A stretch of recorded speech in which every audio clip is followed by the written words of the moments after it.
কাঁচ ঘেরা এক একটি বহুতল ভবন যেন এক একটি মৃত্যুকূপ। আগুন লাগলে কাঁচের ভবন দ্রুত অগ্নিকুণ্ডে পরিণত হয়। ফায়ার সার্ভিসের মহাপরিচালক বলছেন, এ ধরনের ভবনের বাতাস বের হতে পারে না, তাই আগুন ও ধোঁয়া উপরের দিকে ছড়িয়ে পড়ে।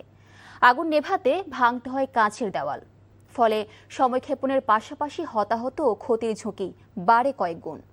ফাহাদ মোহাম্মদের 3 পর্বের ধারাবাহিকের দ্বিতীয় পর্বে থাকছে সে চিত্র।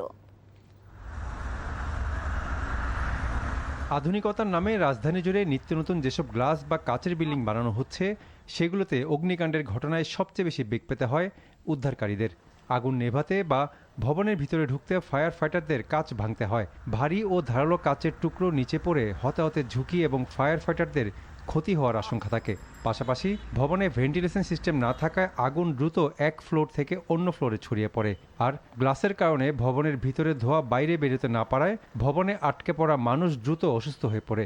সাধারণ ভবনের তুলনায় এসব ভবনে আগুনে ক্ষয়ক্ষতির পরিমাণ কয়েক গুণ বেশি বলে জানায় ফায়ার সার্ভিস।